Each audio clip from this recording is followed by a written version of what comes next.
Do you ever look at your dog and feel like they're trying to tell you something, but no matter how hard you look, you just can't quite figure out what it is? Yes, your dog is communicating with you, constantly, in every room, every moment, every single day. But here's what most owners never realize. The signals your dog is sending aren't in the barks, or the tail wags you already know about. They're hidden in the quiet moments, the ones you probably walk right past every morning without a second thought. And by the time this video is over, I'm going to show you one of those moments. One specific thing your dog does, probably today, that most owners spend an entire lifetime misreading. And when you finally understand what it actually means, you will never look at your dog the same way again.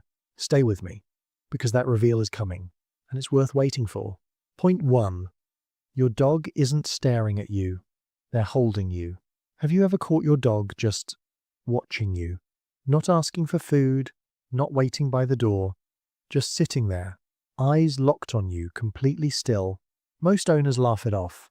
Weird dog, they say, or they assume they must have a treat in their pocket. But here's what's actually happening. Your dog is doing something scientists only recently began to fully understand. In 2015, researchers at Azabu University in Japan discovered that when dogs and their owners make prolonged eye contact, both experience a surge in oxytocin, the same bonding hormone released between a mother and a newborn child. Your dog isn't staring at you out of habit or boredom. They are chemically bonding with you, in real time. Every single time your eyes meet, that quiet gaze isn't neediness, it's devotion. It's your dog choosing, in that moment, to feel close to you, and pulling you closer whether you realize it or not. And speaking of things happening right under your nose, I'll be coming back to one particular moment later in this video, one that almost every owner overlooks completely. Keep that in the back of your mind. Point 2.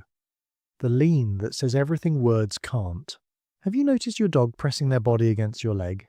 Maybe while you're standing at the kitchen counter, or sitting on the couch, or talking to someone at the front door. Most owners reach down, give a quick pat, and carry on. They think their dog just wants attention or is being a little clingy. But here's what's actually happening. That physical pressure is an intentional act of emotional communication. Dr. Stanley Coren, one of the world's leading canine psychologists and author of How Dogs Think, has documented that body leaning in dogs is a trust behavior. It's the canine equivalent of reaching out and holding someone's hand. Your dog is not clinging to you because they're anxious.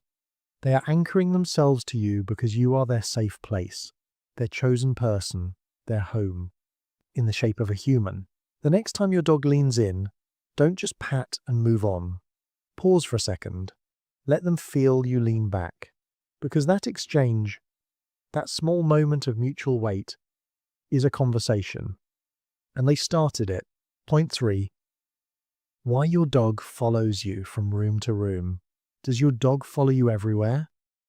And I mean everywhere. The kitchen, the bathroom, the hallway between the two. Most owners find it sweet, but secretly wonder if it's a little much. Maybe they've been told it's a sign of separation anxiety, or over-attachment, or a dog that was never properly trained to be independent. But here's what's actually happening. Your dog is displaying what animal behaviorists call proximity seeking, and it has nothing to do with insecurity in a healthy dog. Research published in the journal Applied Animal Behavior Science found that dogs who voluntarily follow their owners throughout the home show stronger, secure attachment. Not anxious attachment. Your dog follows you because they would rather be wherever you are than anywhere else in the world. Not because they have to, because you are, quite literally, their favorite place. If this video is helping you see your dog in a new way, please hit like and share it with someone who loves their dog. Not for me, for them. Because every dog owner deserves to understand what their dog has been quietly trying to say. Now, let's keep going, because the most important part is still ahead. Point 4. The yawn that isn't tired, the warning point. Here's something most owners miss completely, and I want you to really pay attention to this one, because understanding it could change things for your dog in a serious way. Have you ever noticed your dog yawning at a moment that doesn't make sense? Not at bedtime, not after a long walk, but in the middle of a gathering, or when a stranger reaches down to pet them, or during a moment of raised voices. Most owners smile and think their dog is just sleepy, but here's what's actually happening. In canine body language, A yawn is a stress signal. Animal behaviorist Turid Rugaus, who spent decades studying canine communication, identified yawning as one of the primary calming signals dogs use when they're feeling overwhelmed or unsafe. It is your dog's way of saying, "I'm not comfortable right now. I need this to stop." If your dog is yawning in situations that don't call for tiredness, they may be telling you something important. Watch for it alongside other signals. A tucked tail, flattened ears, or suddenly looking away. These are not random behaviors. They are a conversation your dog is desperately trying to have with you. Most owners miss this, but now you won't. Point 5. Why your dog brings you their toys and what they're really offering. Has your dog ever trotted up to you with a toy in their mouth? Not asking you to throw it, not demanding a game, just presenting it to you and standing there, tail moving slowly, eyes bright. You probably take the toy, toss it across the room, and assume your dog wants to play fetch, which is sweet, but it's not quite what's happening.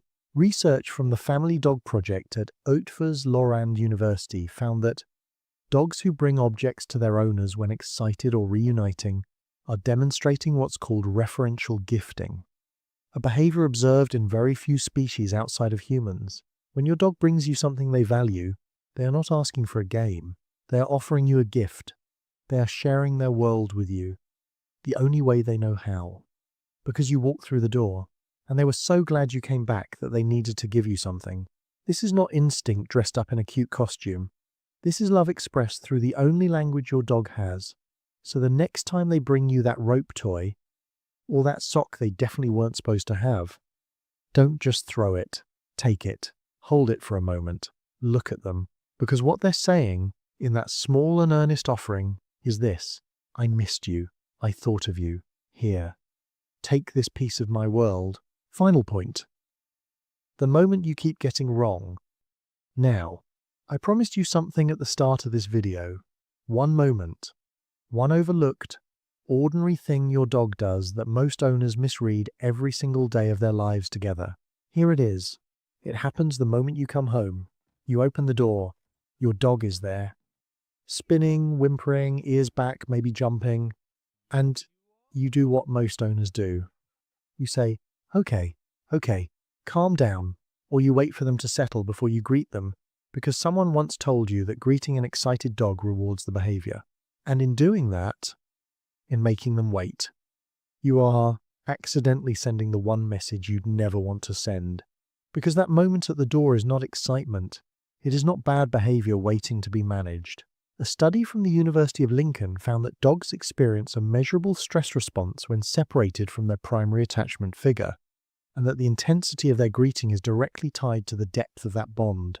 The more they love you, the harder that door comes back open.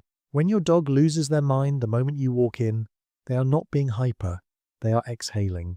They have been holding their breath. In the only way a dog can since the moment you left.